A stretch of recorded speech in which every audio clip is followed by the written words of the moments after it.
Latest updates ఎప్పటికప్పుడు పొందడానికి Big TV WhatsApp channel follow అవ్వండి. లింక్ డిస్క్రిప్షన్ లో ఉంది.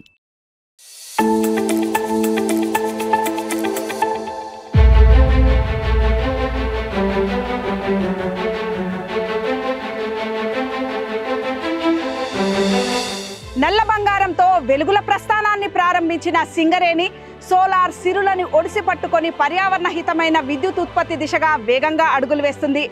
తెలంగాణలోనే త్వరలోనే నెట్ జీరో సంస్థగా అవతరించబోతున్న సింగరేణి సోలార్ వెలుగుల గురించి ఒకసారి తెలుసుకుందాం.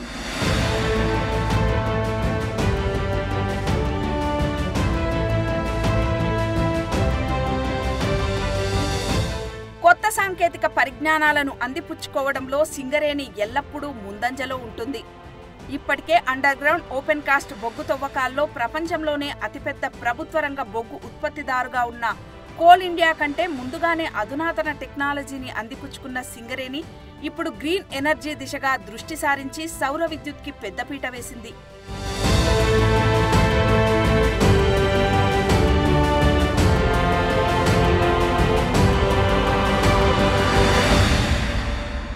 సింగరేణి థర్మల్ పవర్ ప్లాంట్ అవసరాల కోసం ఏర్పాటు చేసిన రిజర్వాయర్ 1 దగ్గర మనమున్నాము. ఈ రిజర్వాయర్ 1 విస్తీర్ణం మొత్తం 22 ఎకరాలు.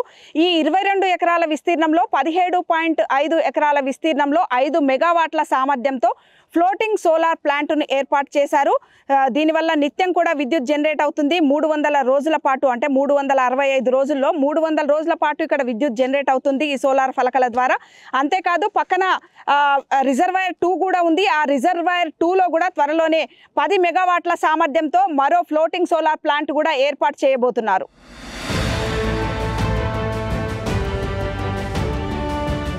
మంచిర్యాల జిల్లా జైపూర్ వద్ద సింగరేణి థర్మల్ విద్యుత్ కేంద్రంలో ఏర్పాటు చేసిన ఫ్లోటింగ్ సోలార్ ప్లాంట్ ఇది.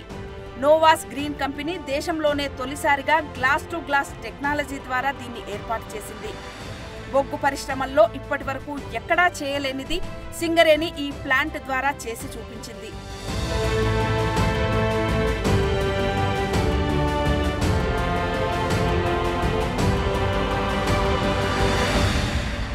మనము ఇప్పటికీ మనకు 5 మెగావాట్ల ఫ్లోటింగ్ సోలార్ని మనము Singareni thermal power plant reservoir మనం జైపూర్లో ఏర్పాటు చేశాము. ఇంకో 10 మెగావాట్లది అక్కడనే మన పక్కన రిజర్వాయర్లు తయారు చేయబోతున్నాము.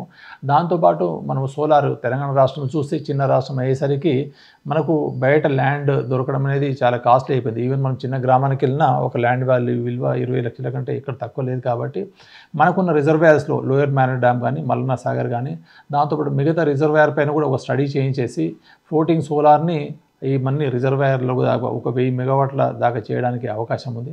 దాన్ని కూడా ఒక యాక్టివ్గా ముందు తీసుకెళ్తున్నాం. తెలంగాణలోనే తొలి ఫ్లోటింగ్ వాటర్ సోలార్ ప్లాంట్ ఇదే అని చెప్పొచ్చు. ఈ ఫ్లోటింగ్ వాటర్ పైన సోలార్ ప్లాంట్ ఏర్పాటు చేయడం వల్ల చాలా ఉపయోగాలు ఉన్నాయి. దీనివల్ల భూమి సమస్య ఉండదు, ఎందుకంటే నీటి ఉపరితలాన్ని సమర్థవంతంగా వినియోగించుకోవచ్చు. అంతేకాకుండా గ్రౌండ్లో ఉన్న సోలార్ ఫలకల కంటే ఈ ఫ్లోటింగ్ వాటర్ పైన ఉన్న సోలార్ ఫలకల ద్వారా విద్యుత్ ఉత్పత్తి కూడా ఎక్కువ జరుగుతుంది. అంతేకాకుండా వాటర్ ఎవాపరేషన్ కూడా తగ్గుతుంది. ఇక దీనివల్ల ఇన్ని మంచి ఫలితాలు ఉన్నందువల్ల త్వరలోనే మల్లన్న సాగర్ లోయర్ మానేరు పైన కూడా ఈ ఫ్లోటింగ్ సోలార్ ప్లాంట్లను ఏర్పాటు చేసే దిశగా కూడా సింగరేణి ఆలోచన చేస్తుంది.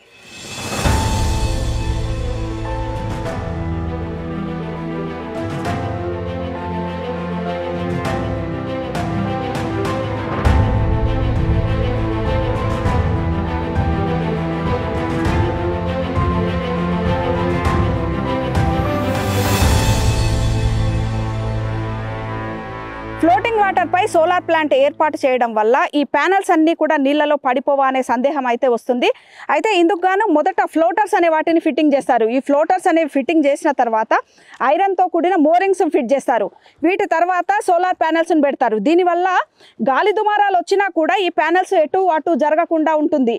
అంతేకాకుండా ఈ సోలార్ ప్యానెల్స్ని రోజు క్లీన్ చేయాలి, లేకపోతే విద్యుత్ ఉత్పత్తి అనేది తగ్గుతుంది. ఇక్కడ ఉత్పత్తి అయిందంతా కూడా ఎస్ఎంబీలకు వస్తుంది. ఎస్ఎంబీ నుంచి ఇన్వర్టర్కి వెళ్తుంది, ఇన్వర్టర్ నుంచి ట్రాన్స్ఫార్మర్కి వెళ్తుంది.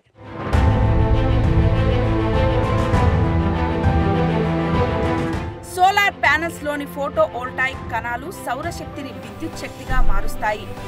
ఈ ప్రక్రియ ద్వారా ప్యానెల్స్ నుండి ఎస్ఎంబీ ద్వారా వచ్చే డీసీ విద్యుత్ స్టెప్ ఆఫ్ ట్రాన్స్ఫార్మర్ల ద్వారా ఏసీ విద్యుత్గా మారి గ్రిడ్కు అనుసంధానమవుతుంది. ఈ ప్రక్రియలో సోలార్ ప్యానెల్స్ నుండి 650 వోల్ట్స్ల డీసీ కరెంట్ 33 kV ఏసీ కరెంట్గా మారుతుంది. కంట్రోల్ రూమ్లో ఉండే ఎనర్జీ మీటర్ల ద్వారా ఎంత కరెంటు వస్తుంది, ఎంత వోల్ట్స్తో వస్తుంది, ఏ ప్యానెల్స్ నుండి తక్కువగా వస్తుంది అనే ప్రతి అంశం స్కాడా టెక్నాలజీ ద్వారా సిస్టంలో మానిటరింగ్ చేస్తారు. ప్రతి సోలార్ ప్లాంట్లో ఇదే తీరుగా జరుగుతుంది. సోలార్ విద్యుత్ ఉత్పత్తిలో పెట్టే పెట్టుబడి 6 నుండి 7 ఏళ్లలో వచ్చేస్తుంది. మిగతా 15 సంవత్సరాలు లాభాలేనని, 15 ఏళ్ల తర్వాత కొంచెం మెయింటైన్ చేసుకుంటే మరింత కాలం కూడా సోలార్ విద్యుత్ని పొందవచ్చంటున్నారు అధికారులు.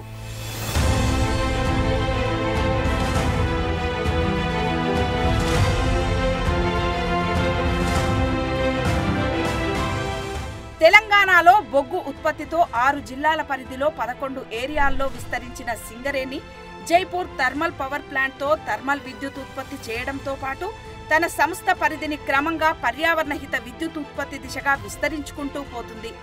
సోలార్తో పగటి వేళనే విద్యుత్ ఉత్పత్తి అవుతుండటంతో రాత్రి వేళ కూడా విద్యుత్ ఉత్పత్తి చేసే మార్గాలపైన దృష్టి సారించింది.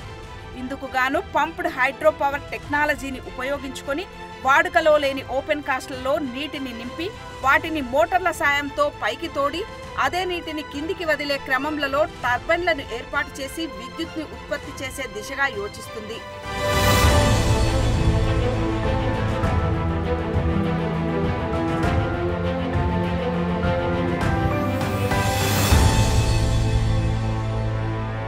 మన సింగరేణి సంస్థలో విద్యుత్ అనేది చాలా అవసరము. 6 జిల్లా వ్యాప్తంగా ఉన్న కార్యాలయాలకి, మన వర్కర్ల క్వార్టర్లకి అండ్ మళ్ళీ మన వర్క్షాప్స్లకి, మిగతా వాటికన్నీ పవర్ అవసరము. దాంతోపాటు అండర్ గ్రౌండ్లో మనము పంపింగ్ చేయాలి, చాలా మటుకు వాటర్ పంపింగ్ చేయాలి. దాంతోపాటు చాలా మిషనరీస్ ఉంటాయి, ఆ మిషనరీస్ కూడా మనకి పవర్ అవసరం ఉంటుంది. దానికోసం మనము ప్రతి ఏడాది ట్రాన్స్కో జెన్కోకి దాదాపుగా 300 నుంచి 400 కోట్ల రూపాయలు మనం పవర్ విద్యుత్కి మనం చెల్లించే వాళ్ళము. అండ్ సోలార్ ఎట్లా మనకి ఎమర్జింగ్ టెక్నాలజీ, అది క్లీన్ టెక్నాలజీ, గ్రీన్ టెక్నాలజీ కాబట్టి సోలార్ కూడా మనం దగ్గర పెడితే బాగుంటున్న ఉద్దేశంతో సింగరేణిలోని చాలా ప్రదేశాలు ఖాళీగా ఉంటాయి. మైనింగ్ చేసిన తర్వాత, ఆ తర్వాత కొన్ని ఇయర్లో మైనింగ్ అయిపోయాక ఆ ఖాళీగా ఏర్పడిన ప్రదేశాలలో సోలార్ పెట్టాలనే ఉద్దేశంతో సోలార్ని స్టార్ట్ చేశాము. సో ఇప్పటివరకే మనము 245 మెగావాట్ల సోలార్ని మనము సింక్రనైజ్ చేయగలిగాము, ఏర్పాటు చేసేసి. దీనివలన ప్రతిరోజు సింగరేణిలో 22 లక్షల యూనిట్ల పవర్ అవసరం ఉంటుంది. ఇప్పుడు దాకా మనము సింక్రనైజ్ చేసిన సోలార్ ద్వారా 11 లక్షల యూనిట్ల విద్యుత్ని మనం ఉత్పత్తి చేస్తున్నాము. దీని ద్వారా మనకు సింగరేణికి ఒక క్లీన్ ఎనర్జీ అందించినట్లు అవుతుంది. దాంతోపాటు దీంట్లో సేవింగ్ కూడా మనకు, అదే కనుక మనం ట్రాన్స్కో జెన్కో నుంచి పవర్ కొంటే దాదాపు 7 నుంచి 11 రూపాయల దాకా యూనిట్ పడుతుంది, అది పీక్ అవర్స్లో. అదే సోలార్ ద్వారా మనకి 3.5 రూపాయలు పడుతుంది. దాని ద్వారా కంపెనీకి 100-150 కోట్ల దాకా ఆదాయము వస్తుంది. మనం ఇప్పుడు భూమి నుండి 120 మీటర్ల ఎత్తులో ఉన్న సింగరేణి OCP1 ఓవర్ బర్డెన్ సైట్లో ఉన్నాము. ఈ సైట్లో సింగరేణి సోలార్ పవర్ ప్లాంట్ని ఏర్పాటు చేసింది. ప్రధానంగా చూసుకుంటే సాంప్రదాయ ఇంధన వనరులు అనేవి అశాశ్వతమైనవి, అవి రోజు రోజుకి తరిగిపోతున్నాయి. ఈ నేపథ్యంలో శాశ్వతమైన ఇంధన వనరైన సోలార్పై సింగరేణి దృష్టి సారించింది. ఈ నేపథ్యంలో చాలామంది ప్రణాళికలు రూపొందిస్తుంటారు, కానీ వాటిని ఆచరించరు. కానీ సింగరేణి మాత్రం పకడ్బందీగా ప్రణాళిక వేయడమే కాక వాటిని సమర్థవంతంగా అమలు చేస్తున్నది రాష్ట్రంలో చెప్పుకోవాలంటే సింగరేణి అనే చెప్పొచ్చు.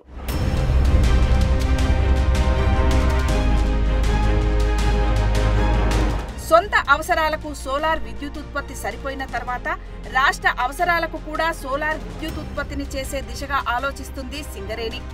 దీనిలో భాగంగా కరీంనగర్లోని లోయర్ మానేరు డ్యాంపై 300 మెగావాట్ల floating solar plant, Mallanna Sagar ఉపరితలంపై 500 మెగావాట్ల ఫ్లోటింగ్ సోలార్ ప్లాంట్తో పాటు పంట కాలువలపై కూడా సోలార్ ప్లాంట్లను ఏర్పాటు చేసే దిశగా అధ్యయనం చేస్తుంది సింగరేణి.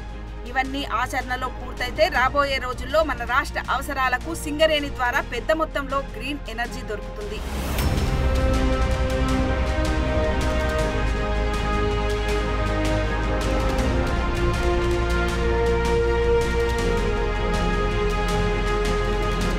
నేలపై, నీటిపై, ఓపెన్ కాస్ట్ ఓవర్ బర్డెన్స్ పై ఇలా ఎక్కడ సోలార్ విద్యుత్ ఉత్పత్తికి అవకాశం ఉందో అక్కడ సోలార్ ప్లాంట్లను పెడుతుంది సింగరేణి.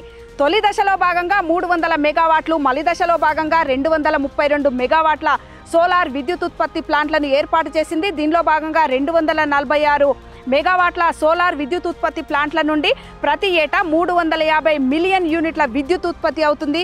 దీని ద్వారా సింగరేణి ప్రతి ఏటా 300 కోట్ల రూపాయల విద్యుత్ బిల్లును ఆదా చేసుకుంటుంది. ఇప్పటి వరకు జెన్కో నుండి విద్యుత్ని కొనుగోలు చేస్తున్న సింగరేణి భవిష్యత్తులో పూర్తి స్థాయిలో తన సంస్థ అవసరాలకు సరిపడా విద్యుత్ను సోలార్ ప్లాంట్ల ద్వారానే సమకూర్చుకోనుంది. ఈ క్రమంలో సింగరేణి సోలార్ ప్రస్థానం చూస్తే తొలుత 2020లో జైపూర్ థర్మల్ విద్యుత్ ప్లాంట్ ఆవరణలో నెల రోజుల వ్యవధిలో 5 మెగావాట్ల సోలార్ పవర్ ప్లాంట్లను ఏర్పాటు చేసింది. తర్వాత రామగుండం, భూపాలపల్లి, ఇల్లందు, మనుగూరు, కొత్తగూడెంతో పాటు పలు చోట్ల సోలార్ ప్లాంట్లను నెలకొల్పింది. ప్రస్తుతం తొలి దశలో చేపట్టిన 300 మెగావాట్ల ఉత్పత్తికి గాను 246 మెగావాట్లు పూర్తయింది. ఈ ప్లాంట్ల ద్వారా వచ్చే విద్యుత్ని NPDCL గ్రిడ్లకు అనుసంధానం చేశారు. తొలి మలి దశల్లో సింగరేణి పెట్టుకున్న 532 మెగావాట్ల సోలార్ ప్లాంట్ల లక్ష్యం పూర్తయితే ఏటా 810 మిలియన్ యూనిట్ల సోలార్ విద్యుత్ ఉత్పత్తి అవుతుంది.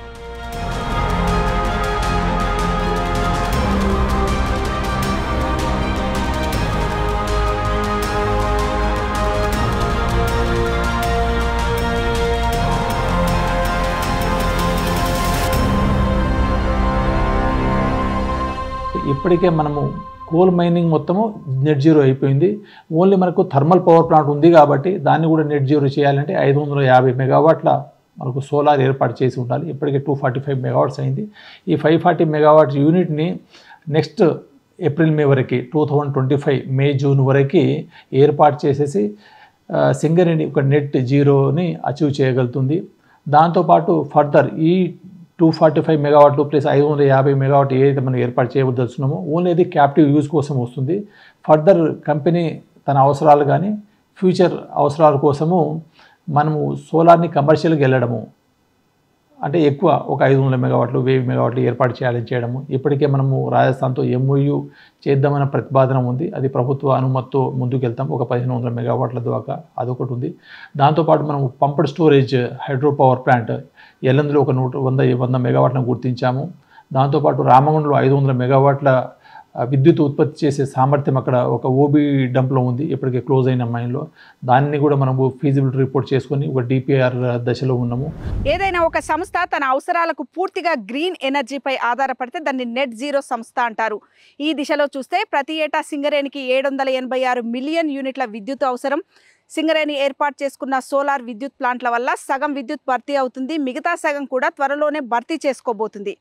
అంటే సింగరేణి త్వరలోనే నెట్ జీరో సంస్థగా కొత్త రికార్డు సృష్టించబోతుంది.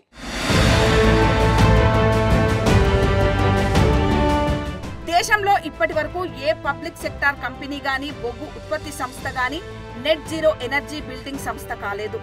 ఈ నేపథ్యంలో బొగ్గును మండించి ఉత్పత్తి చేసే థర్మల్ విద్యుత్ వల్ల కాలుష్యం ఎక్కువగా వెలువడుతుండటంతో తానే ఒక బొగ్గు థర్మల్ విద్యుత్ ఉత్పత్తిదారుగా ఉన్న సింగరేణి శిలాజ ఇంధనాలకు బదులుగా తన సంస్థ నిర్వహణ అవసరాలకు పూర్తి స్థాయిలో గ్రీన్ ఎనర్జీ వాడాలని భావిస్తుంది. ఈ దిశలో భాగంగా పెండింగ్లో ఉన్న సోలార్ ప్లాంట్ల నిర్మాణ పనులు వేగవంతంగా చేసి 2025 డిసెంబర్ నాటికి పూర్తి స్థాయిలో సోలార్ విద్యుత్ పైనే ఆధారపడనుంది.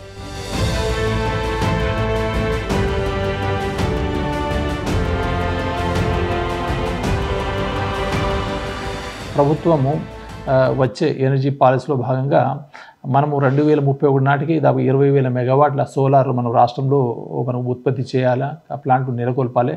సింగరేణి కూడా దాంట్లో యాక్టివ్గా ఒక 5,000 మెగావాట్ల దాకా మనము సోలార్ ఎనర్జీ జనరేషన్కి మనము ప్రణాళిక చేస్తున్నాము. మూసివేసిన మనకి ఏది ఓపెన్ కాస్ట్ మైన్లో ఇప్పటికీ మనము ఎల్లందులో ఒక 100 మెగావాట్లు ఉత్పత్తి సామర్థ్యం ఉంది. దాంతోపాటు మనము మేడిపల్లి ఓపెన్ కాస్ట్ మైన్ మనము ఇక్కడ మూసివేసిన ఓపెన్ కాస్ట్ గన్లో ఇక్కడ 500 మెగావాట్ల పంప్డ్ స్టోరేజ్ హైడ్రో పవర్ ప్లాంట్కి అవకాశాలు ఉంది. దీనిలో మనము ఫీజిబిలిటీ రిపోర్ట్ కూడా తయారు చేశాము. దీనిలో DPR అవుతుంది. తర్వాత మనము ఈ ప్రాజెక్ట్ని ముందుకు తీసుకెళ్తాం. ఇతర రాష్ట్రాల్లో కూడా మనము సోలార్ ప్రాజెక్ట్ కోసం ప్రయత్నిస్తున్నాము. రాజస్థాన్లో ఒక 1500 మెగావాట్లు చేయాలని, అలాగే వేరే రాష్ట్రాల్లో కనుక సోలార్ పార్కులు వస్తే అటు చేయడము, ప్లస్ మన రాష్ట్రంలో వచ్చే నెక్స్ట్ సోలార్ ఎనర్జీ పాలసీ ద్వారా మనం కూడా ఇక్కడ చేయగలిగితే తెలంగాణ రాష్ట్రంలో కూడా చేయడానికి మనం సిద్ధంగా ఉన్నాం. బొగ్గు ఉత్పత్తిలో ప్రపంచ గుర్తింపు పొందిన సింగరేణి పర్యావరణ పరిరక్షణ కోసం తన వంతు ప్రయత్నంగా తరిగిపోని సాంప్రదాయేతర ఇంధన వనరులను వినియోగించుకోవాలని సోలార్ రంగంలోకి అడుగుపెట్టి దేశవ్యాప్తంగా సోలార్ ప్లాంట్లను ఏర్పాటు చేసే దిశగా ఉండే అవకాశాలను అందిపుచ్చుకోవడానికి చేస్తున్న ప్రయత్నాలు సఫలీకృతం అవ్వాలని ఆశిద్దాం.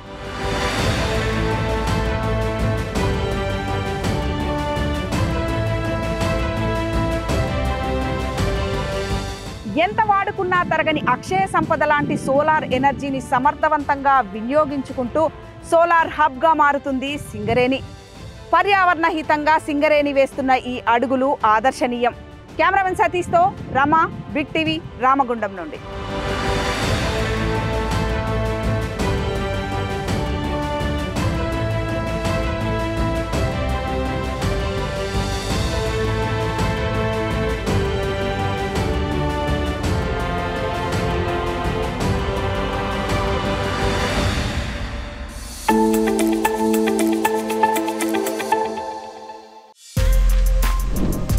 For more videos like this, subscribe Big TV channel.